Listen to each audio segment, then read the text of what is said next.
वर्तमान देखंतु धान मंडी को नहीं आउ गोटे नुआ इनफॉरमेशन आसी देखंतु धान मंडीर जो टोकन रही से टोकन टी तृतीय फेज टोकन टी चाषी मोबाइल को एसएमएस माध्यम सरकार तरफ पठे दि जाएगी जहाँकि आपण मैंने ये स्क्रीन माध्यम देखिपे ये जहाँकि आपंकर टोकन टी एमती चाषी को आसी जाइए तेबे केउ चाषी को यही टोकन टी आसी अर्थात आपंकर जो तृतीय फेज टोकन टी कहुच्छी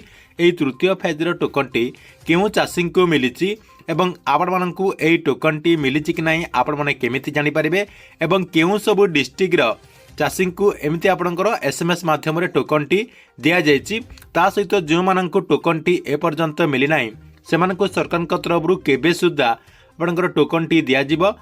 कहबाक गले ए नै कोन सब इनफॉरमेशन गुडी रही आपणकु मु एई वीडियो माध्यम रे पूरा डिटेल जणेदेबी जहाँकि आपण माने वीडियोटी को शेष पर्यंत देखिला परे से नहीं पूरा इनफॉरमेशन टी जानीपारे से वीडियोटी को बिना स्किप करिकी शेष पर्यंत देखंतु ता पूर्व वीडियो को गोटे लाइक कर दियंतु एवं जो माने चैनल टी को एजाय सब्सक्राइब करना चैनल टी को सब्सक्राइब कर दियंतु। प्रथम देखंतु आपण माने समस्ते जानिचंती जे एबे जहाँकि धान मंडीर जो टोकन रही से टोकन को बहुत सारा चाषी भाई माने जहाँकि अपेक्षा करुचंती देखंतु ए पर्यंत सरकार तरफ 70% चाषींकर टोकन टी दिया जाए ना केवल आपणकर 30% चाषी टोकन टी आसीथिबार खबर मिली एबे किंतु आपणकर आउ गोटे नुआ अपडेट आसी जे चाषी आउ गोटे पर्यायर टोकन टी आसी अर्थात आपणकर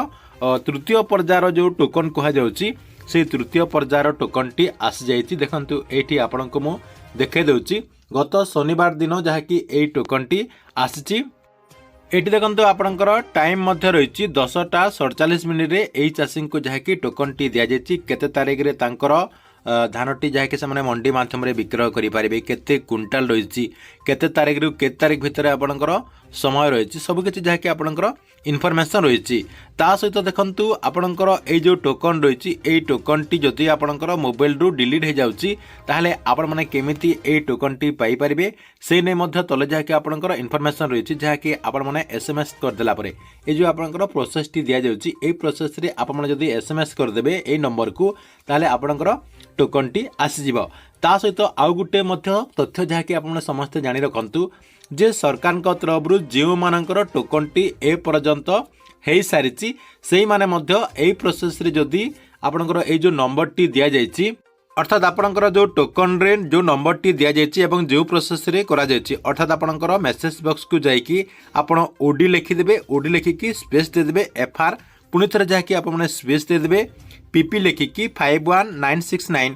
किंबा आपणकर 166 नंबर को जदि आपने एसएमएस करदेबे आपणकर टोकन रो सबू इनफॉरमेशन टी आसीजिवो केवल आपणकर जो मानकर टोकन टी जेनेरेट हो सारी सरकार तरफ जो मानकर टोकन टी करा जायछि से माने जहाँकि एटा कले आपणकर एसएमएस माध्यम रे टोकन टी आसी परिबो तेबे देखंतु जो मानकर टोकन टी आसी नै से माने एमिति कले मध्य आपणकर टोकन टी आसीबो नै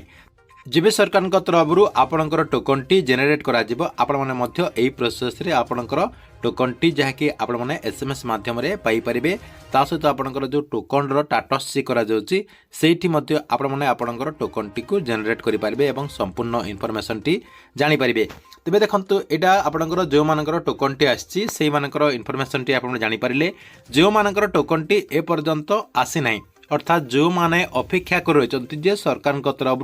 केबे तांको एसएमएस माध्यम रे टोकन टी दिया जिवो देखंतु आपण माने मध्य कम दिन भितर टोकन टी पाई परिबे आपणकर मध्य जो टोकन रही से टोकन टी सरकार तरफ एसएमएस माध्यम रे आपणकर जो रजिस्ट्रेशन मोबाइल नंबर रही से रजिस्ट्रेशन मोबाइल नंबर को एसएमएस माध्यम रे सरकार तरफ आपणकर जो रजिस्ट्रेशन मोबाइल नंबर रही से रजिस्ट्रेशन मोबाइल नंबर को एसएमएस माध्यम रे सब इनफॉरमेशन जहाँकि एसएमएस कर दिया जिवो तेबे केते तारीख सुद्धा आपण माने आपणकर टोकन टी पाई परिबे देखंतु सेति पई बहुत सारा चासी हमर जो टेलीग्राम रही ता सहित कमेंट बॉक्स रे मध्य पचारुचंती जे सरकार तरफ केबे तांको टोकन टी दिया जिवो देखंतु सरकार तरफ एथर जो टोकन टी दिया जाउची आपणकर फेज वाइज दिया जाउची अर्थात 7 दिन परे आपणकर गोटे फेज रो टोकन दिया जाउची ता सहित देखंतु शनिवार दिन आपणकर टोकन टी आछि जहाँकि गत शनिवार दिन चाषी को आपणकर तृतीय फेज टोकन टी आसी जाइए जहाँकि आपको मु पूर्वर से टोकन एसएमएस टी आपको देखाई देछि आपणकर जो तृतीय फेज टोकन टी आसी बरगढ़ नुआपड़ा संबलपुर झारसुगुड़ा कलाहांडी बौद्ध ये जो आपणकर पश्चिम ओडिशार अधिकांश जिल्लार टोकनटी आसीथिबार जଣା पड़ुछि। ता सहित आपणकर कहवाक गले जो मानकर मंडीटी आग खोल जाइए से चाषींकर टोकनटी आसीथिबार सूचना मिली। तेज देखु जो मानकर टोकनटी आसीना से टोकन दिज्व देखु से खूब शीघ्र टोकनटी दिज्व से जहाँकि आउ 7 ରୁ 15 दिन भितर आपणकर टोकनटी हे तो आपणकर नेक्स्ट शनिवार मिल पारे किंबा आपणकर 15 दिन भितर सबु चाषींकर टोकनटी मिली जिबार इनफॉरमेशन रोची जहाँकि सरकार तरफ सबु चाषी को 15 दिन भितर तांकर टोकनटी SMS माध्यम रे पठे दिया जाई पारे बोली आशा करा जाउची जहाँकि आपण मैंने आउ 15 दिन भितर आपणकर टोकनटी पाई परिबे एवं से टोकनटी पाईगला परे टोकन इनफॉरमेशन अनुसार आपण मैंने जाकि मंडी माध्यम रे धानटी को विक्रय करि परिबे। ठीक अछि एथिला आपणक पई धान मंडी को नहीं गोटे बड़ इनफॉरमेशन। आपणको वीडियोटी केमती लागला कमेंट बॉक्स रे निश्चय गोटे कमेंट करंतु एवं प्रत्येक दिन गवर्नमेंट रो नुआ नुआ योजना गुड़िकर इनफॉरमेशन गुड़िक जानापी चाहूले आमर ये जो चैनल रही यही चैनल टी सब्सक्राइब करके रेगुलारली देखुतांतु।